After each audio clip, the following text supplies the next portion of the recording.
But first, the big free agent, the big fish that was in the water shockingly throughout the summer was DeAndre Hopkins, who is now signed with the Tennessee Titans.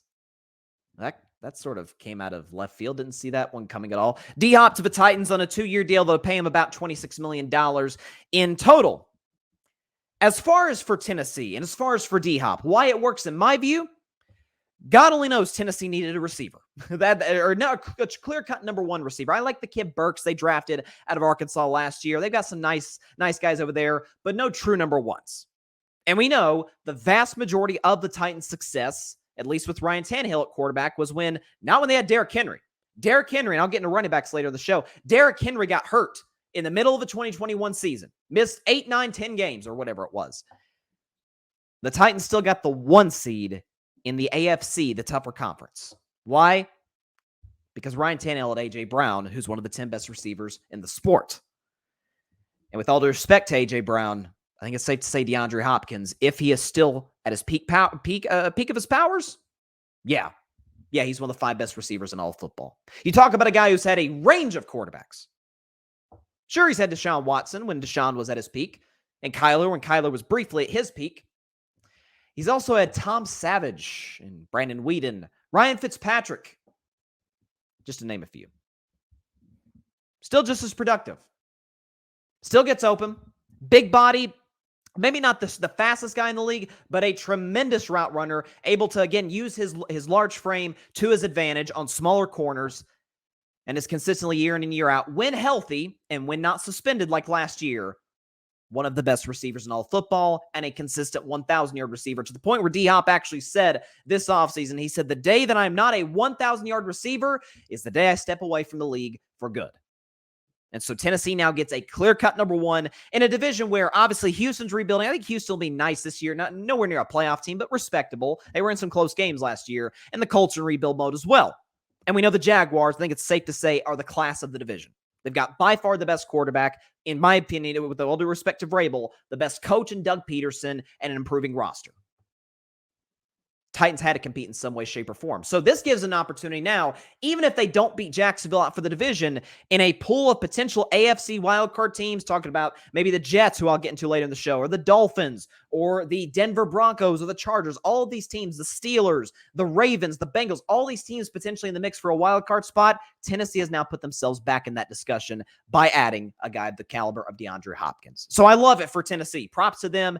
By the way, there's a potential. Does Will Levis step in midseason if Tannehill struggles? Does he step in next season? Well, the good news is, and while I'm not that high on Will Levis at all, he now at least has a number 1 receiver that he can rely on to kind of help him ease into things as much as he can, because we all know rookies and second-year players, they need a good supporting cast around them.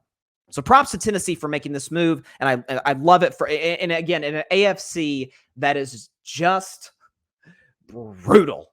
I mean, I was looking at the AFC compared to the NFC. Again, I maintain NFC has 2 contenders. The Eagles, the Niners. NFC has 2 contenders. AFC has how many? I feel like we've got, obviously Kansas City, Denver. I don't know if they'll be a contender, but they'll absolutely be better with a Super Bowl winning coach in Sean Payton, knowing the offensive mastermind that he is. I think the Jaguars will be a Super Bowl contender this year. The Titans will certainly be in the running to at least win that division. You think about the AFC North, which is the best division of football, in my view, by a mile.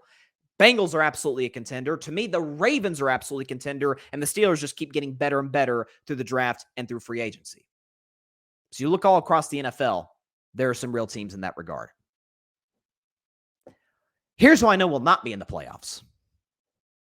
The New England Patriots, who chose, despite apparent interest from DeAndre Hopkins. We had seen him taking pictures. I believe it was with Matthew Judon, the very good pass rusher in the Patriots locker room. He had worked out with them. There was the buzz. There were the interest. And even Bob Kraft was talking about, hey, I want to, our goal is to make the playoffs this year. The 8-9 2022 season was not up to our standard, the Patriot way. And they let him go to the Tennessee Titans, who happen to have a guy who's sort of an unofficial member of Belichick's coaching tree in Mike Vrabel. Vrabel never coached under Belichick, but he obviously played for him and won a Super Bowl.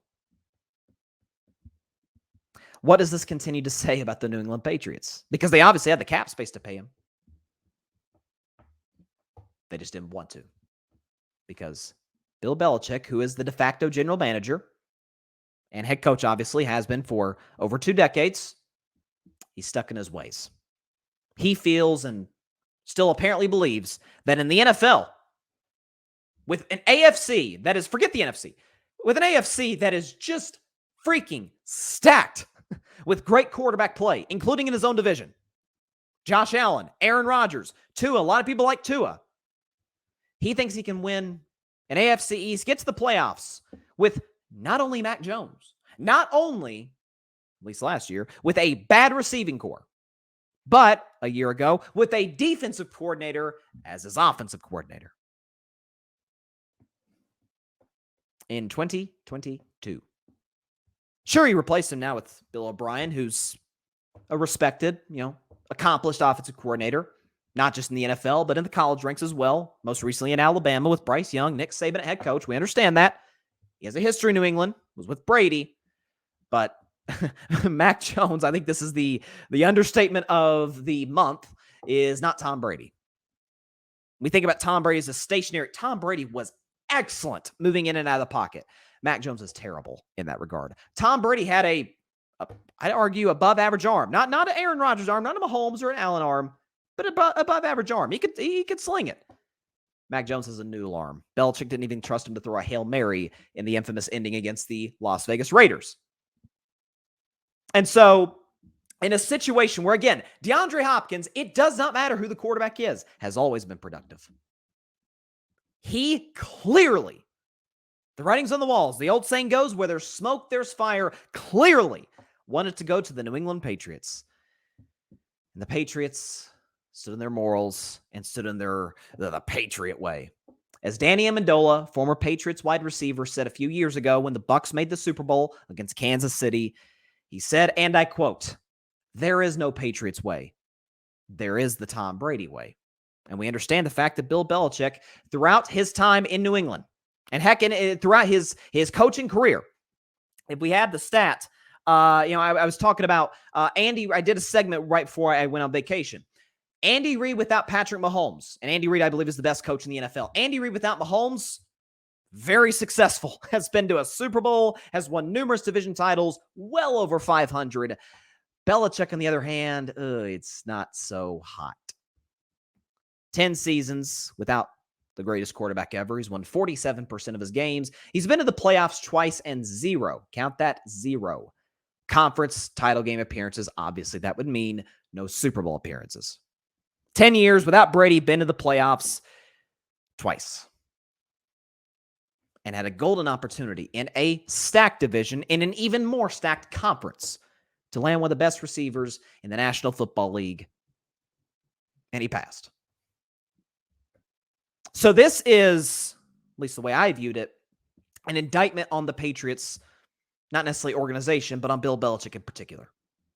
Sure, you can go trot out Mac Jones, who is the 25th best quarterback at best in pro football. I've seen him always, since the beginning, I've seen him as a backup. Yeah, he's accurate. He's capable. He's not an incompetent player. But your offseason was Juju Smith-Schuster, and you lost Jacoby Myers, who was probably your best receiver a year ago, and you're not paying guys in arguably a top 3 receiver in all football, just walks up to your door. Hey, can I come in? Can I be a part of this storied Patriots culture? No. We'll keep the money to pay like a backup center or something. It continues day after day after day. I said it on Carving It Up before it was even Carving It Up Live in the middle of the pandemic. Okay, did a lot of segments on this.